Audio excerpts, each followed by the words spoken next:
Hi everyone, this is carlaluisaerica again, and for today's video, ito na po ang final installment at third na video ng entry na how to do your kilay. And this is the very on-fleek Kilay Look. And this kilay is used for glam looks, for pageants, party, or even photo shoots. So, if you want to see it, just keep on watching.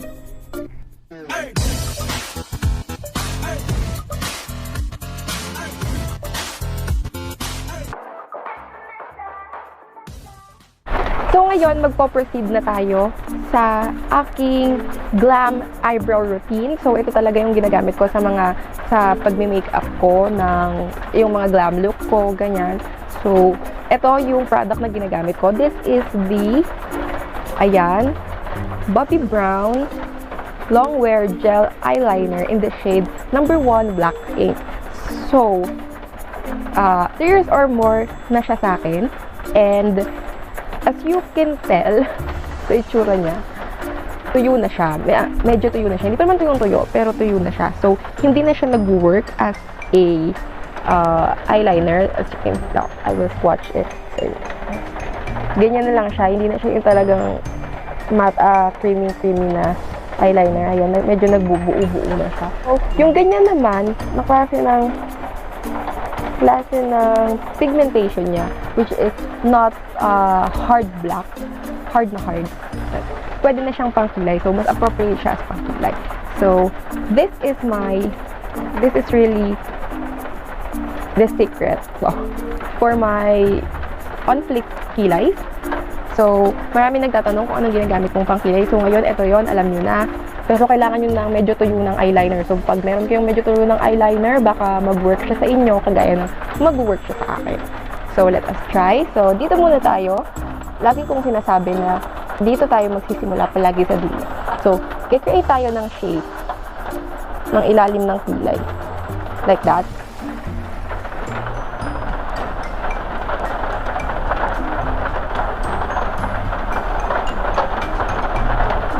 I really like it dark sa edge ng kilay ko. Kahit anong klase ng paraan ng pagkikilay ko, laging dark yung, super dark yung dulo. So, we will create a point. Unang ginawa natin to. Sunod ito. Then, pinilinan ko lang siya sa gitna. As you can tell, medyo patchy na siya dahil nga medyo tuyo na nga yung eyeliner na to. So, ngayon, hindi na tayo magdudot-dot sa product. Kung ano na lang natira sa ating angled brush, ayun na lang yung i-dispense natin dito sa inner part ng ating eyebrow. So, ayan.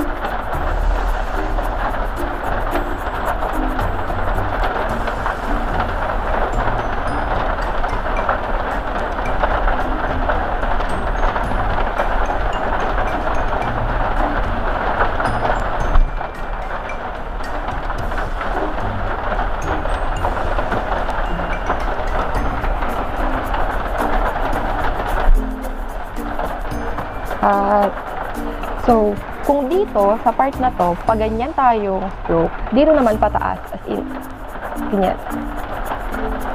Ito, flat.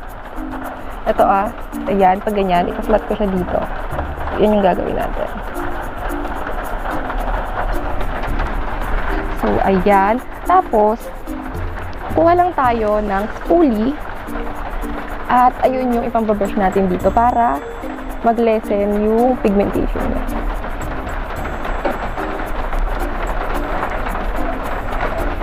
Like that. Yan.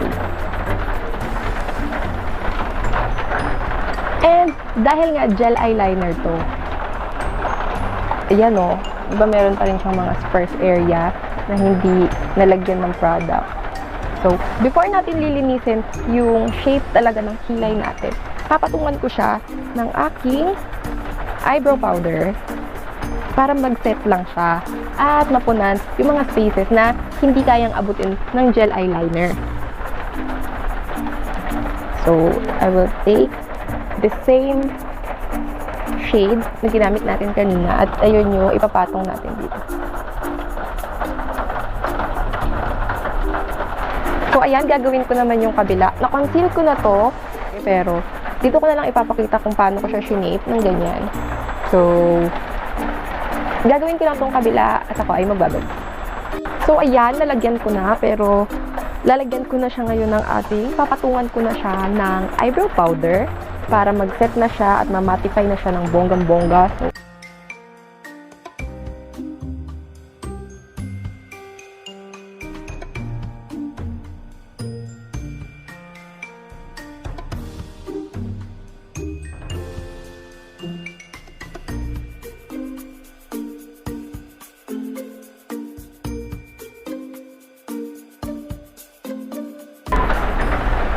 So, there.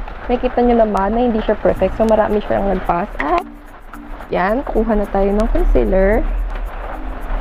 At, i-conceal natin. At, itatama ang mga mali nating decision. Char. So, as you can see, hindi talaga siya pantay, mami. Ano nangyari? Yan. Siya pantay. Lagi ako hindi pantay magkilay. Hindi ko alam kung bakit. Like that.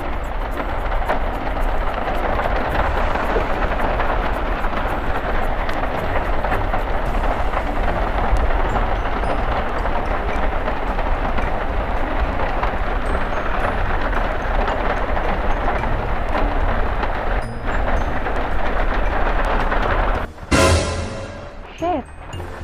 Hindi ba? I-retouch ko lang siya kasi hindi siya nagpantay. Oh my God! Kung kailan ako nag-tutorial kung paano magkilay, saka siya hindi nagpantay. Ko alam kung saan ako nagkamali. Dali lang yan. Concealer lang yan.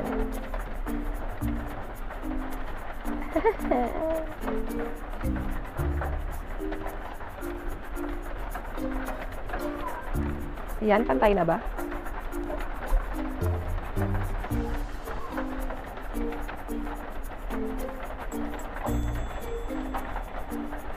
Itong kilay na to talaga yung lagi kong ina-adjust.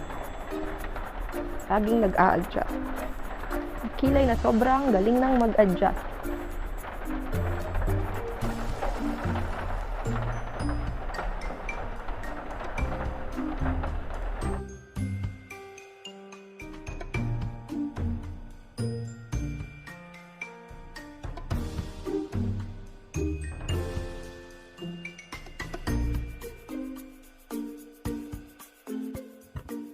So, ayan. Medyo pantay na sila.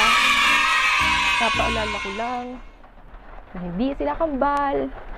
Magkapatid lang. Hirapan ako dun. Hirapan ako dun, mami, ah. Yan. So, yon, pinag-adjust ko na naman yung kabila kong kilay. Lagi na lang siyang nag-a-adjust dahil hindi talaga sila pantay eh. Hindi pa talaga pantay yung kilay ko. Dahil hindi pantay yung pagkakaahit ko, ganon. So, comment below kung anong side ng kilay nyo yung lagi nag-a-adjust. Meron yan. Alam ko meron yan. So, for our last step, ayan. Kinabahan talaga ako dun sa hindi nagpantay na kilay ko na yun. Ating last step ay ating brow gel. This is our brow gel. At yan. This will make your brow hair stand. Yan. Mas bushy siya tignan kapag naka-brow gel ka na. Kaysa dito, diba? So, compare. And I am using a clear brow gel from Nichido.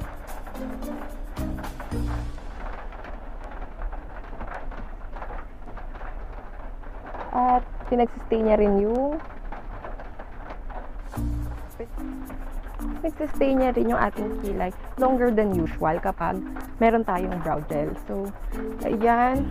This will look overwhelming sa mukha ko ngayon dahil hindi ako naka full glam makeup. Naka natural MM ako ngayon.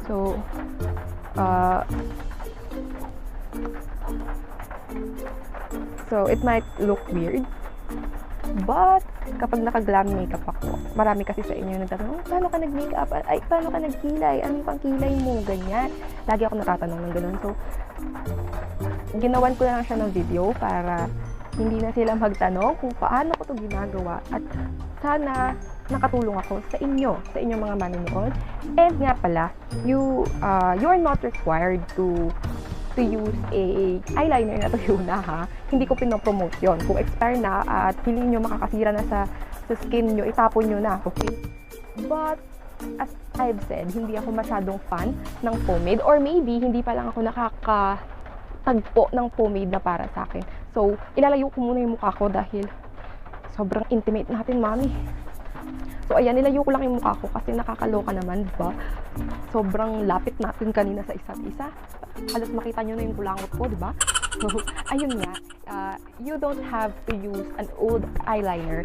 You just have to find a product that will suit you perfectly. Kagaya nga nang nangyari sa akin na natagpuan ko yon sa lumang product na meron ako or lumang eyeliner na meron ako. Who would have thought, diba, na yung luma kong eyeliner ay magagamit ko pa ng mas maganda kaysa sa naging performance niya sa akin dati, which is I'm not, hindi naman ako masyadong nag-eyeliner dati, kaya hindi talaga siya nagalaw. So, ayun nga, yan.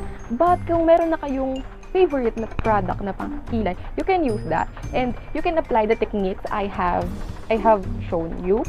Kung medyo nahihirapan kayong kung paano magkilay, you can try the techniques I have stated, and at pwede kayong mamili sa tatlong yon. Yung una nating ginawa is a more natural look, medyo pakak na kilay pero natural pa rin tignan. Yun yung una nating ginawa. Second is the Asian eyebrow or Korean eyebrow, which is the straight one.